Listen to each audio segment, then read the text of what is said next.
1942 में जब नेताजी सुभाष चंद्र बोस देश को आजाद करवाने के लिए देश के बाहर अफगानिस्तान के रास्ते, रूस के रास्ते जब जर्मनी पहुंचे तो उन्होंने हिटलर से मुलाकात की।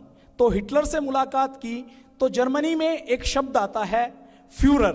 फ्यूरर का जर्मनी भाषा से अगर हिंदी करें तो अर्थ होता है नेता। तो जब नेताजी सुभाष चंद्र बोस हिटलर से मिलने के लिए गए तो हिटलर को वहां जर्मनी में फ्यूरर कहा जाता है। तो हिटलर ने खुद नेताजी को कहा फ्यूरर ऑफ इंडिया, माने भारत के नेताओं का नेता।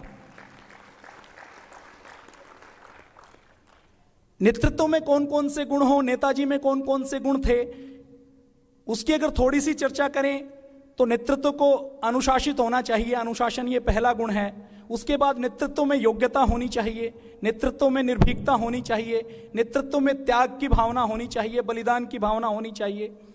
राष्ट्रीय नेतृत्व की जब हम बात करते हैं तो स्वदेशी का प्रेम होना चाहिए, स्वाभिमानी होना चाहिए। पूज्य स्वामी जी महाराज जिन बातों को बार बार बताते हैं, सरलता के साथ, सहजता के साथ बता जाते हैं कि हमें सदा उत्साह में जीना चाहिए। तो नेतृत्व का एक सबसे अनिवार्य गुण है कि नेतृत्व को सदा उत्साह में जीना चाहिए, सदा उत्साही होना चाहिए। नेतृत्व में फिर अगला गुण पूज्य स्वामी जी महाराज जैसे बताते हैं कि अच्छा वक्ता होना चाहिए। नेतृत्व का एक और गुण है कि उसके अंदर दुख सहने की, अपमान सहने की शक्ति होनी चाहिए।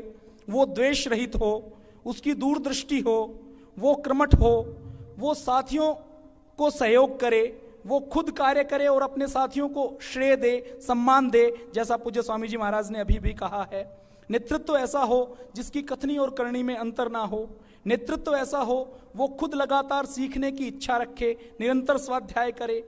नेतृत्वकर्ता के अंदर ये अनिवार्य गुण होता है कि वह टीम वर्क के साथ काम करे। कोई व्यक्ति अगर खुद काम कर सकता है तो वो अच्छा कार्यकर्ता तो हो सकता है, लेकिन अच्छा नेतृत्वकर्ता नहीं हो सकता। नेतृत्वकर्ता के अंदर एक और अनिवार्य गुण है कि वो प्रेरक हो। नेतृत्वकर्ता के अंदर और गुण होना चाहिए कि वो परिस्थितियों को समझने वाला हो, वो दृढ़ निश्चयी हो, वो लगातार प्रयास करते रहे, वो असफलता से कभी हार ना माने। ये नेतृत्व के सामान्य गुण अलग अलग व्यक्ति, अलग अलग संस्थाएं, अलग अलग व्यक्तियों ने, अलग अलग नेतृत्वकर्ताओं के ऊपर शोध करने वाले व्यक्तियों ने लिखे हैं। अब अगर नेताजी सुभाष चंद्र बोस को इन गुणों की कसौटी पर कसते हैं तो हम ये पाते हैं कि ये सारे के सारे गुण नेताजी सुभाष चंद्र बोस के अंदर जन्मजात थे या उन्होंने विकसित किए और जीवन भर वो इन गुणों के अंदर जीते रहे। बहुत बार ये लगता है कि नेतृत्व एकदम करिश्मे के साथ तैयार होता है, करिश्मे के साथ कभी नेतृत्व तैयार नहीं होता। और बहुत बार तो ये लगता है कि जब कोई अच्छा नेतृत्व करता होता है तो उसको जीवन में सम्मान नहीं मिलता। नेताजी की भी अगर बात की जाए तो नेताजी को भी उस समय भारत में बहुत से लोगों का अपमान सहन करना पड़ा।